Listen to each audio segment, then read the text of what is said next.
പത്മനാഭ ഒരു super call കിട്ടിട്ടുണ്ടാ. ദീപകിന്റെ മരണത്തിന് കാരണക്കാരിയായ ഷിംജിത അവളൊരു പഞ്ചായത്ത് മെമ്പറാണ്. അരീക്കോട് ഗ്രാമപഞ്ചായത്ത് 14-ാം വാർഡ് UDF സ്ഥാനാർത്ഥിയായിരുന്നു. അവർ പഞ്ചായത്ത് മെമ്പറാണ്. ഒരു കഷ്ടല്ലേ, കോമൺ സെൻസ് ഇല്ലാത്തതിന്റെ കുഴപ്പേ. അടച്ചോനോർത്ത് എന്റെ മാനം കളയരുത്. എന്റെ ഒരു ഹാജത്തുകൊണ്ട് ആദ്യമായിട്ടൊരു അബദ്ധം പറ്റിയതാണ്. Flash back. പിന്നെ ഇതൊരു വ്യൂസിന് വേണ്ടിയിട്ടുള്ള വീഡിയോ അല്ല കേട്ടോ, ഒരു ഗുരുതരമായിട്ടുള്ള മാനസിക സാമൂഹിക പ്രശ്നത്തിന്റെ വിശദീകരണമാണ്.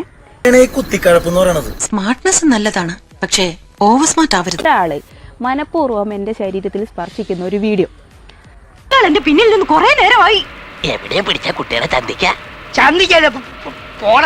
അതൊരു ആക്സിഡന്റ് അല്ല, ഒരു മിസ്അണ്ടർസ്റ്റാൻഡിങ്ങും അല്ല. ഇത് മേജർ സൈക്കോളജിക്കൽ ഇഷ്യൂവും സെക്ഷൽ ബൗണ്ടറി വയലേഷനുമാണ്. ആരാന്നാ നിന്റെ വിചാരം? ഈ അഹങ്കാരമൊക്കെ അങ്ങ് കോഴിപ്പള്ളിയിൽ വെച്ചിട്ട് വന്നാ മതി. ഇതുവരെയുള്ള അനുഭവം വെച്ചിട്ട് പറയുക, ഈ വക കൂതറ കളി കളിക്കാൻ നിനക്കല്ലാതെ മറ്റാർക്കും സാധിക്കില്ല. പഞ്ചായത്ത് മെമ്പർ കാണിക്കേണ്ട തോന്നിവാസമാണോ? ഞാനത് ഓരോന്ന് തപ്പിപ്പോയപ്പോഴാണ് അറിയുന്നത് ഇവർ പഞ്ചായത്ത് മെമ്പർ ആണെന്ന്. ഞാൻ എന്തായാലും പോസ്റ്റർ ഒന്ന് വായിച്ചു തരാം. പാച്ചേട്ടാ, അവമാനിക്കരുത്. ഞാൻ നല്ലൊരു കുടുംബത്തിൽ പറഞ്ഞവനാണ്. നീ നല്ല കുടുംബത്തിൽ പറഞ്ഞു, ഞാൻ പിന്നെ മറ്റേ കുടുംബത്തിൽ പറഞ്ഞു. ജനഹൃദയങ്ങളിൽ ഒന്നാമത്, ബാലറ്റിൽ രണ്ടാമത് എന്നും പറഞ്ഞിട്ടാണ് കൊടുത്തിരിക്കുന്നത്. ഇപ്പം ജനഹൃദയങ്ങളല്ല, ഞാൻ പറഞ്ഞാൽ ചിലപ്പോ കൂടിപ്പോവും. അവിടാണ് ഇപ്പൊ അവിടെ ഒന്നാമത് അവിടെ നിന്നോണ്ടിരിക്കുന്നത്. എനിക്ക് അത്രയ്ക്ക് ദേഷ്യം വന്നു.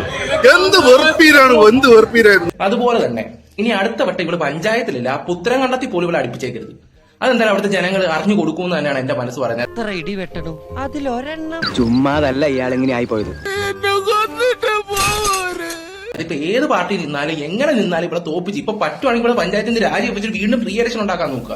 ഇവിടെ പോലുള്ള പല ഉണ്ടായവന്മാർക്കൊന്നും പറഞ്ഞിട്ടുള്ളതല്ല. മോനെ, ഞാൻ മുഖസ്തുതി പറയാന്ന് വിചാരിക്കരുത്.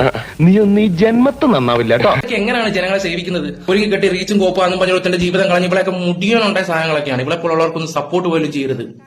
കിട്ടേണ്ടതൊക്കെ കിട്ടിയല്ലോ, സമാധാനമായല്ലോ. ഇനി സ്വസ്ഥമായിട്ട് വണ്ടി ഈ റോഡിൽ പോട്ടെ. തൽക്കാലം ഇത്രയും മതി. വരട്ടെ.